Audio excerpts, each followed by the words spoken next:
This video is for educational, entertainment, and documentary purposes. Viewer discretion is highly advised.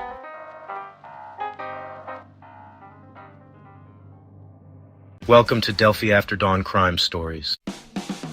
Welcome to Delphi After Dawn Crime Stories with Jason King.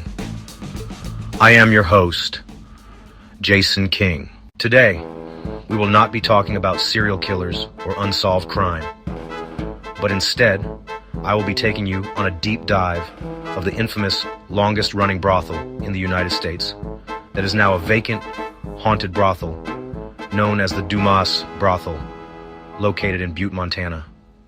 Now let's jump into it.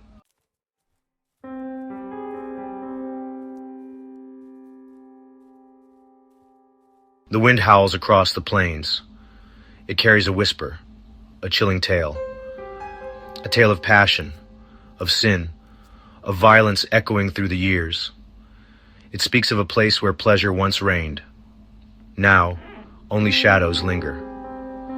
This is the story of the Dumas Brothel, a place swallowed by time, haunted by its past. The Dumas Brothel stands alone, a skeletal frame against the vast, unforgiving sky. The paint peels, windows stare out, empty and dark. It is a monument to forgotten desires, a decaying testament to a bygone era. Some say the spirits of the past still linger within its walls. They whisper on the wind, their stories as chilling as the prairie nights. Are these whispers merely the stuff of local legend? Tall tales spun to frighten and enthrall? Or do they hint at something more? Something darker? Something real? Something trapped within the brothel's decaying timbers? To understand, we must journey back. Back to a time when the Dumas Brothel pulsed with life.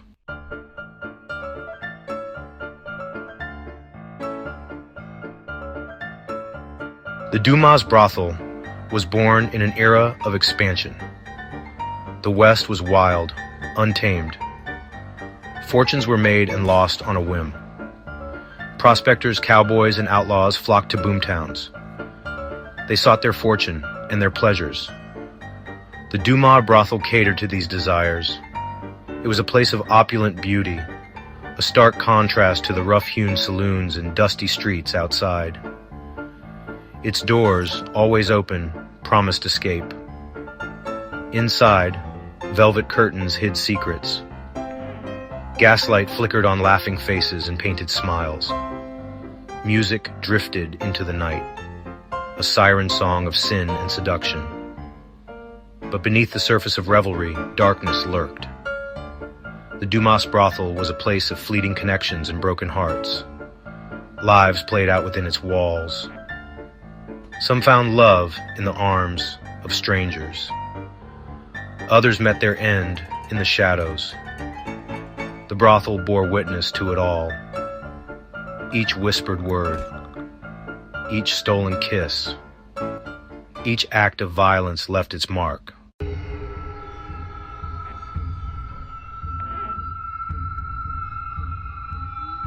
Over time, the brothel's grandeur faded. The boomtown went bust, its inhabitants scattering to the winds. The Dumas Brothel remained, a hollow shell, its former glory a distant memory. Yet whispers persisted. Stories of strange occurrences began to circulate. Locals spoke of lights flickering in the dead of night, of disembodied laughter echoing on the wind. Some whispered of a ghostly presence, a woman in white, her face obscured by shadow. She was said to glide through the halls, searching for something she lost. Others spoke of a gruff voice emanating from the abandoned bar, calling out names long forgotten. Were these merely the imaginings of superstitious minds? Or were they echoes of the past, refusing to be silenced? The Dumas Brothel, once a place of earthly desires, had become a repository for something more unsettling, something that whispered of unfinished business, of souls tethered to the physical realm.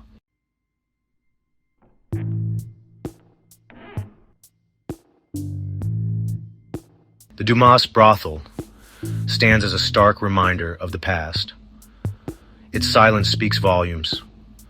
The air is thick with the weight of untold stories, of secrets absorbed into the very walls. The stories persist, passed down through generations. Each telling adds a new layer of intrigue, of fear. Are you brave enough to step inside? To walk the halls where shadows dance and whispers linger? To confront the ghosts of the Dumas Brothel and uncover the truth behind the legends? Prepare yourself, for within these walls, the past is never truly gone. It waits, eager to share its secrets with those who dare to listen.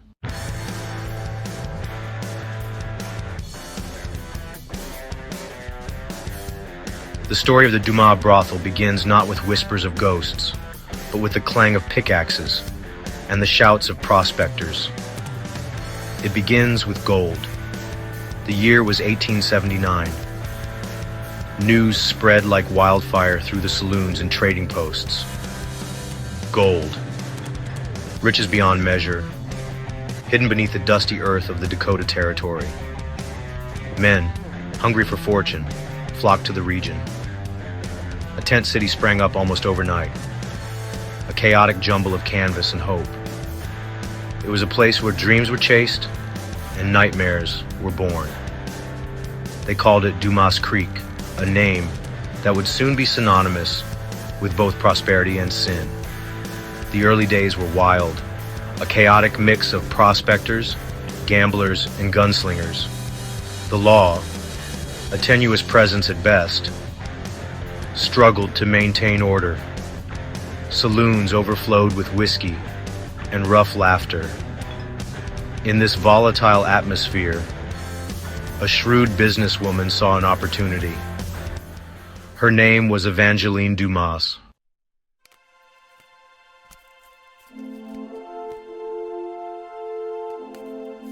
Evangeline Dumas was no stranger to hardship. She had journeyed west with her husband, a quiet man who dreamed of striking it rich. Tragedy struck, leaving Evangeline a widow in a town where survival depended on grit and cunning. She saw the desires of the men around her, the loneliness etched on their faces. She knew what they craved: solace, companionship, escape. With the money left to her, Evangeline purchased a small 2-story building on the outskirts of town. It wasn't much, but it had potential. She hired local women, down on their luck and desperate for a chance at a better life. The Dumas Brothel opened its doors. Word spread quickly. the Dumas Brothel offered more than just fleeting pleasure. Evangeline, a shrewd businesswoman with a keen eye for detail, curated an atmosphere of elegance and refinement.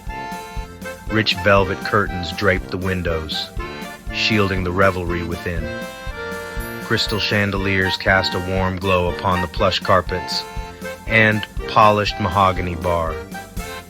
It was an escape, a haven from the harsh realities of frontier life.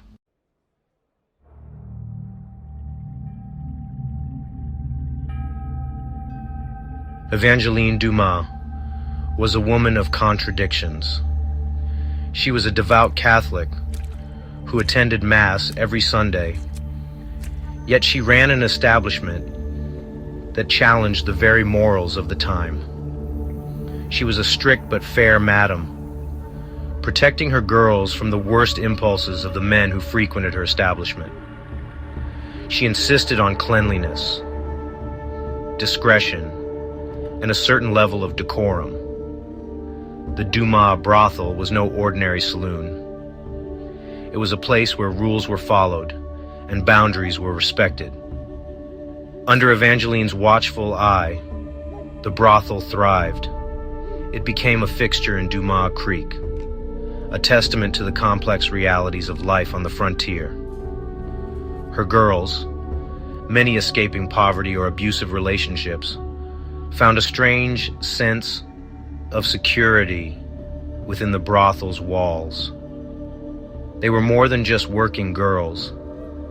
They were a family, bound together by circumstance and Madame Evangeline's unwavering protection.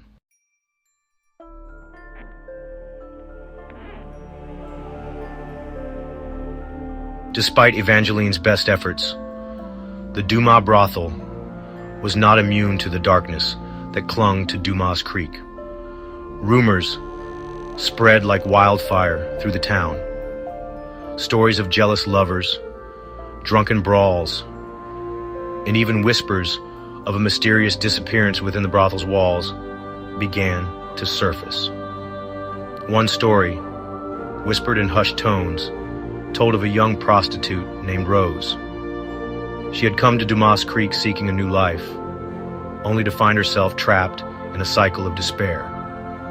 One night, Rose vanished, leaving behind nothing but a blood-stained shawl and a chilling silence that seemed to permeate the brothel. Some whispered that Rose had run off with a wealthy client, seeking a fresh start far from Dumas Creek. Others claimed she had met a darker fate, her life brutally extinguished within the brothel's walls. The truth, like so much else in the Dumas Brothel's history, remained shrouded in mystery.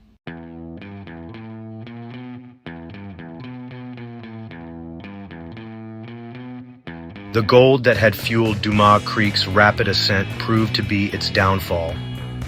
The mines, once overflowing with riches, began to run dry. One by one, the prospectors packed up their dreams and moved on to the next boomtown, leaving behind a ghost town in their wake. The Dumas Brothel, once a beacon of prosperity, felt the sting of the town's decline. Fewer customers darkened its doors. The laughter and music that once filled its halls faded to a hollow echo. Evangeline, her health failing, watched as her carefully constructed empire crumbled around her. With a heavy heart, she made the difficult decision to close the brothel's doors for good. The women, once her surrogate daughters, scattered to the winds, their futures uncertain in a town on the brink of collapse. Evangeline Dumas, the woman who had built an empire on pleasure and sin, died alone in her grand brothel, her secrets dying with her.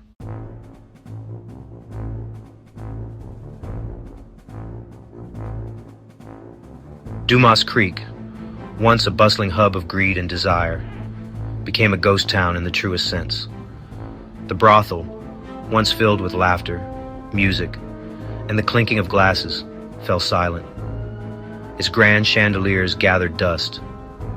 The velvet curtains, once vibrant, faded to a somber gray. The silence, however, was not empty. It throbbed, locals would say, with an unseen energy.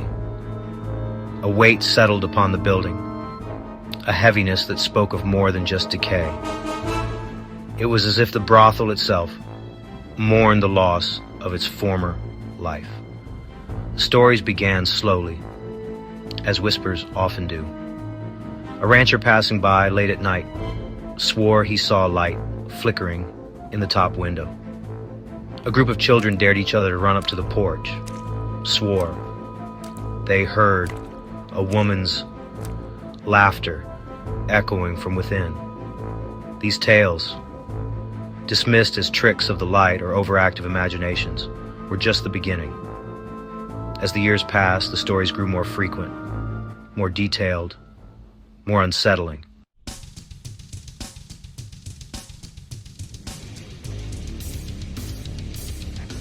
The most persistent of the Dumas Brothel's ghostly tales centered on a figure known only as the Lady in White. Described as a spectral figure in a flowing white gown, her face always obscured, she became synonymous with the brothel's haunting. Some claim she was the ghost of Evangeline Dumas herself, unable to leave the place where she had built her empire. Others whispered she was Rose, the young prostitute who had vanished so many years ago, forever searching for peace within the brothel's walls. Sightings varied, but the details remained consistent.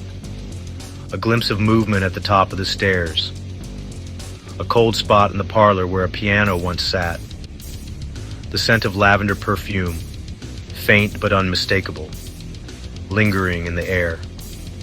No two accounts were exactly alike, yet each fueled the growing legend of the Lady in White. She became a cautionary tale, a reminder of the brothel's tragic past and the restless souls trapped within its walls.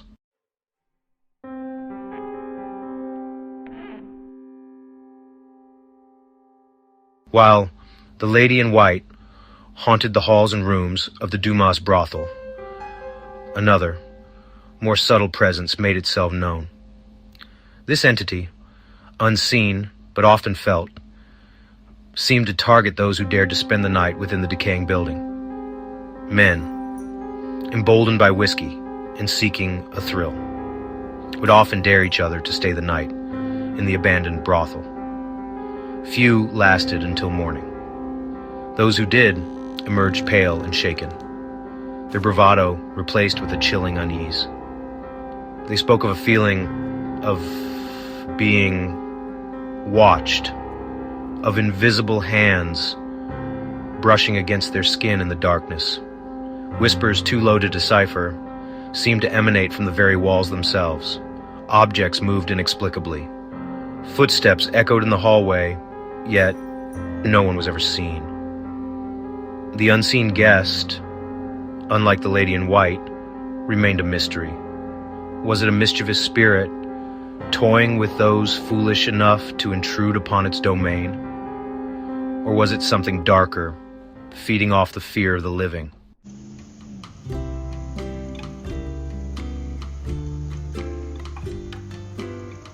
By the turn of the century, the Dumas Brothel had cemented its place in local lore. No longer just a decaying building, it had become a landmark of fear. A place whispered about in hushed tones. The stories, passed down through generations, lost none of their power. In fact, they often grew more elaborate, more terrifying with each telling. The Dumas Brothel became a rite of passage for teenagers, eager to test their courage against its haunted legacy. But even those who dismissed the tales couldn't deny the strange energy that clung to the brothel. There was a palpable sadness that permeated the air, a sense of loss and longing that transcended time. It was as if the brothel itself was a vessel, holding the residue of all the emotions it had witnessed, the joy, the sorrow, the love, and the despair.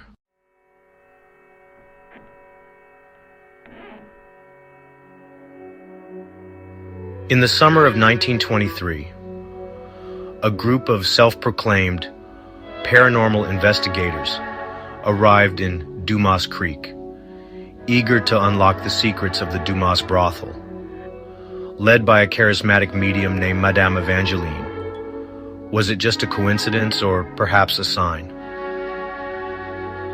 They sought to contact the spirits that haunted the brothel's halls. Armed with cameras, recording devices, and an arsenal of spiritual tools, they spent several nights inside the brothel, conducting seances and attempting to communicate with the other side. Whether fueled by genuine belief or a desire for notoriety, their efforts were not in vain. The results of their investigation were published in a series of sensational newspaper articles, further cementing the Dumas Brothel's reputation as a paranormal hotspot. They claimed to have made contact with several entities, including a young woman named Rose, who spoke of her untimely demise within the brothel's walls. They also reported unexplainable temperature fluctuations, disembodied voices captured on their recording devices, and even a photograph of a shadowy figure resembling the infamous Lady in White. Whether these findings were genuine or fabricated remains a matter of debate. However, one thing was certain. The legend of the Dumas Brothel, once confined to local whispers, had been unleashed upon the world.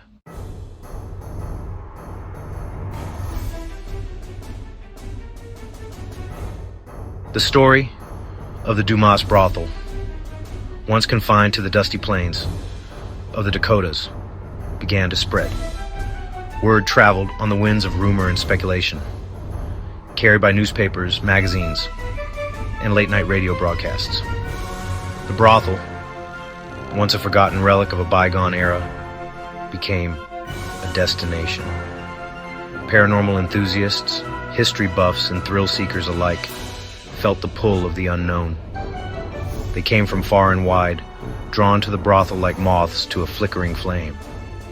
They came seeking answers, seeking adventure, or perhaps seeking a glimpse of the spectral inhabitants rumored to reside within its crumbling walls.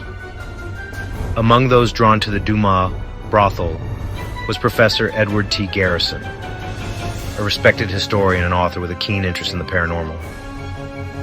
Garrison, a man of logic and reason, approached the stories with a healthy dose of skepticism, but he couldn't shake the feeling that there was more to the Dumas Brothel than met the eye.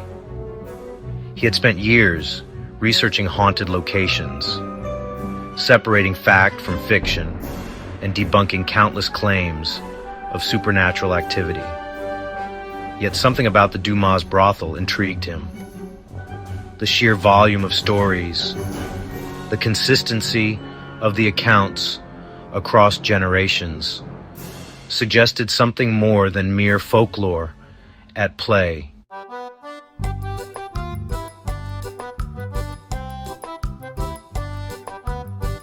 Professor Garrison arrived in Dumas Creek in the spring of 1938, armed with his notebooks, his cameras, and an open mind.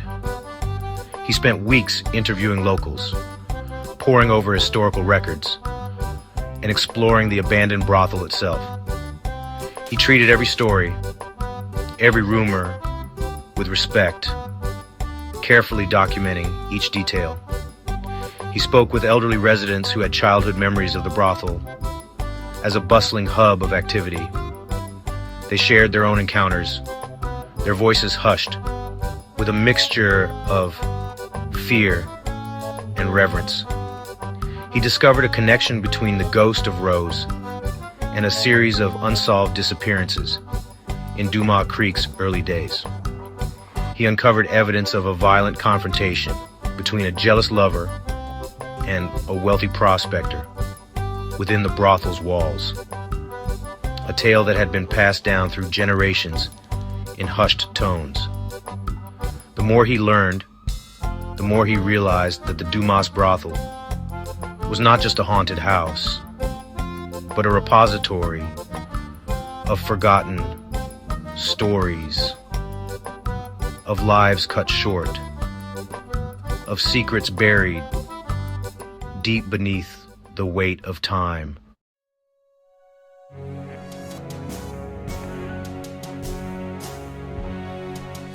Professor Garrison, despite his rational mind, felt a growing sense of unease as he spent more time inside the Dumas Brothel. One night, determined to experience the brothel's energy firsthand, Professor Garrison decided to spend the night alone within its decaying walls. He set up camp in the parlor, the largest room in the brothel, where a grand piano once sat, its keys now silent and covered in dust. He lit a lantern, casting long shadows that danced across the faded wallpaper and peeling paint. As darkness enveloped the brothel, the silence became almost deafening. Every creak of the floorboards, every rustle of wind against the boarded-up windows sent shivers down his spine. He tried to focus on his research, but as the night wore on, his resolve began to waver.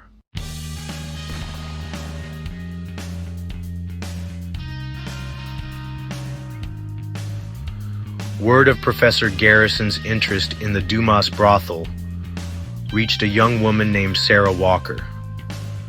Sarah, a self-proclaimed sensitive, had been drawn to the brothel ever since she was a child. She claimed to have a gift, an ability to see and communicate with spirits that others couldn't perceive. Sarah, unlike the skeptical professor, had no desire to debunk the stories of the Dumas Brothel. She believed that she could help him unlock the secrets of the Dumas Brothel, not through logic and reason, but through empathy and connection. Professor Garrison, torn between his skepticism and a growing curiosity, decided to meet with Sarah. He agreed to let her join him for a night in the brothel, hoping that her presence might shed light on the mysteries that had haunted him for so long.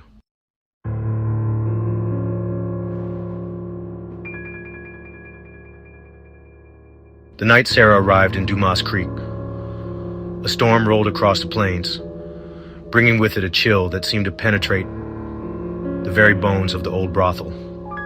Sarah, unfazed by the storm, moved through the brothel with a quiet grace, her eyes scanning the shadows, her senses on high alert.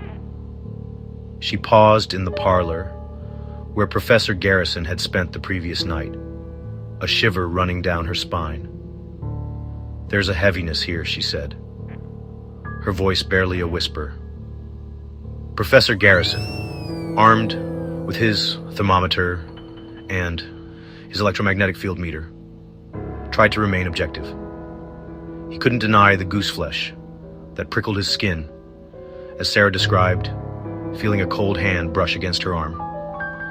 As the night deepened and the storm raged outside, Professor Garrison found his skepticism wavering, replaced by a sense of wonder and a growing fear that perhaps some stories are best left buried.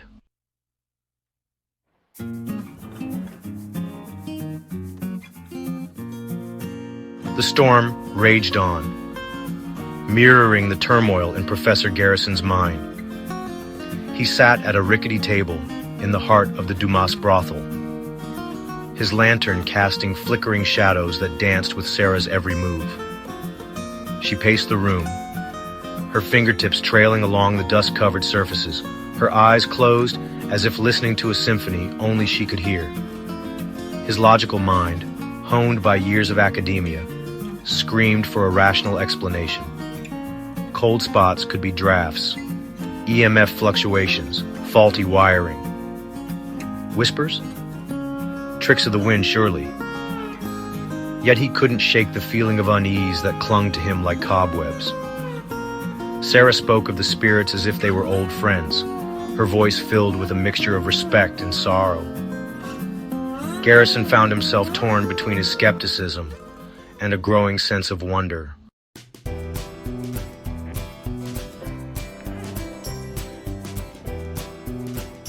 "They're trapped here," Sarah whispered, her eyes fixed on a dark corner of the room.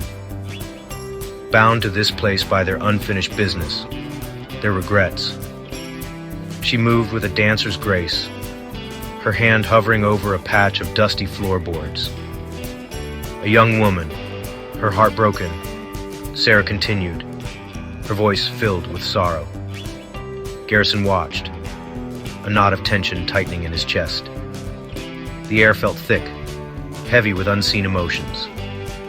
He raised his camera, his finger hovering over the shutter button. He thought of the stories he had collected, the countless accounts of ghostly encounters.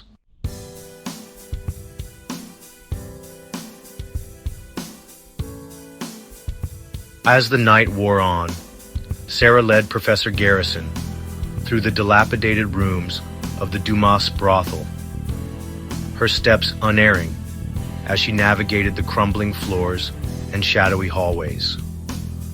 With each room they entered, Sarah painted a picture with her words, weaving tales of the brothel's former inhabitants. She spoke of Evangeline Dumas, the madam, her iron will masking a deep well of sadness. She described the laughter and music that once filled the halls, now replaced by an almost deafening silence. She spoke of the girls who had worked within the brothel's walls, their stories, a tapestry of dreams shattered and hopes extinguished. "This place has seen so much pain," Sarah whispered, her hand resting on a cold stone fireplace. Garrison listened, his skepticism slowly giving way to a grudging acceptance. He realized that the Dumas Brothel wasn't just a collection of bricks and mortar.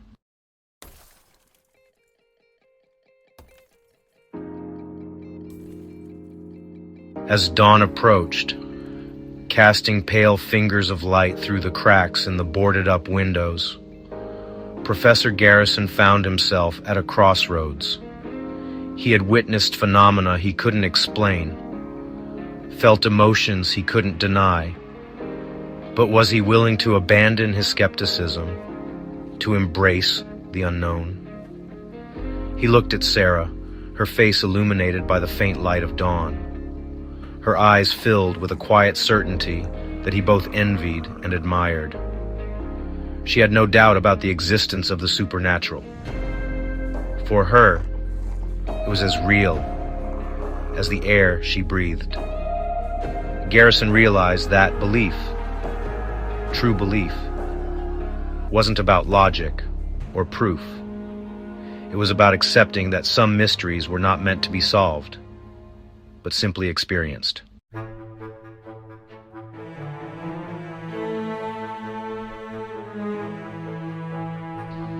The story of the Dumas Brothel doesn't end with a neat resolution, a definitive answer to the question of whether or not it is truly haunted. It remains, as it always has, a mystery shrouded in whispers and speculation. Professor Garrison went on to publish his findings in a series of articles and books his accounts both praised and criticized by his peers. Some dismissed his work as the ramblings of a once respected academic who had lost his way. Others saw in his writing a courageous exploration of the boundaries between the known and the unknown. The Dumas Brothel still stands today, a crumbling monument to a bygone era. Perhaps the true question isn't whether or not the Dumas Brothel is haunted, but what we choose to believe.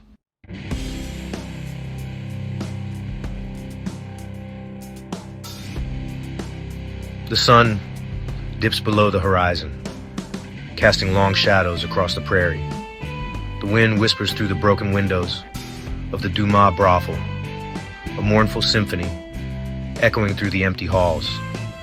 Dust motes dance in the fading light, each one a tiny specter swirling in the silence. The brothel stands as a stark silhouette against the fiery sky, a decaying monument to a bygone era. It is a place where time seems to stand still, where the past is not forgotten but ever present, woven into the very fabric of the building. The stories linger, as stories often do, passed down through generations, whispered around campfires, shared with friends and family. The Dumas Brothel is a place where echoes linger, where the veil between the living and the dead seems thin.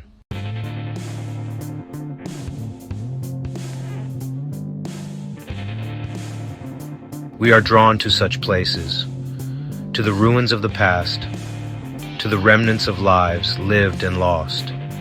We seek answers in the crumbling walls, in the whispers of the wind, in the stories that refuse to die. The Dumas Brothel, like all haunted places, is a testament to the persistence of memory. It is a reminder that the past is never truly gone, that the echoes of our actions, our emotions, our very existence continue to resonate long after we are gone. We see ourselves reflected in these haunted spaces, in the stories of love and loss, of joy and sorrow, of hope and despair.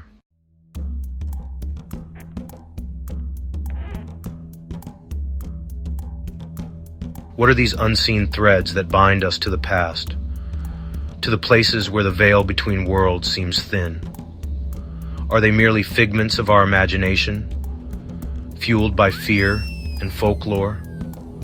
Or is there something more, something beyond our comprehension, something that defies explanation? We are creatures of emotion, of intuition, of belief. We yearn for connection, for meaning, for something beyond the mundane realities of our everyday lives. We tell tales of ghosts and hauntings, not to terrify, but to remind ourselves that we are not alone. The Dumas Brothel, with its ghostly legends and its whispered secrets, invites us to step beyond the boundaries of our perceived reality and to embrace the unknown.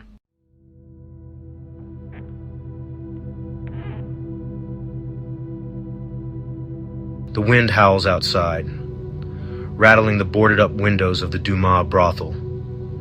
Inside, the air is still, heavy with the weight of memory. Dust motes dance in the faint light, filtering through the cracks in the walls, each one a tiny spark of potential, a fleeting glimpse into the unseen world. We stand at the threshold, caught between the known and the unknown, our senses heightened, our hearts pounding in our chests. Do we dare to step across, to venture into the realm where shadows dance and whispers linger? The Dumas Brothel stands as a challenge, an invitation to explore the boundaries of our perception. It is a reminder that some stories are best left untold, some secrets are best left buried, and some questions are best left unanswered.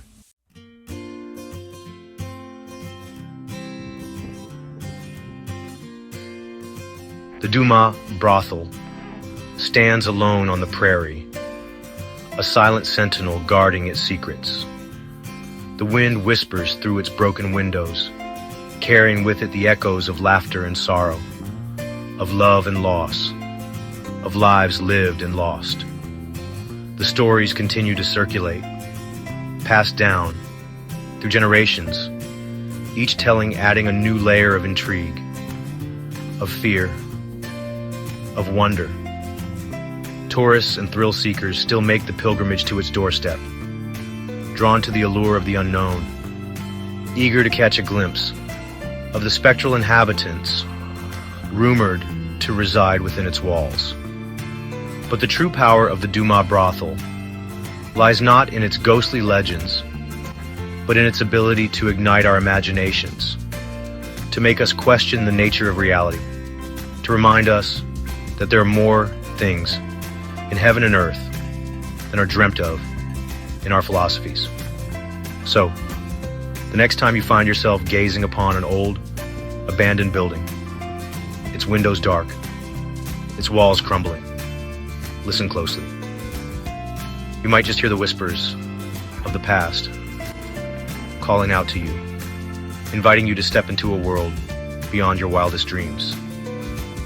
The Dumas Brothel whispers on, a testament to the enduring power of stories, the persistence of memory, and the enduring mystery of the human experience.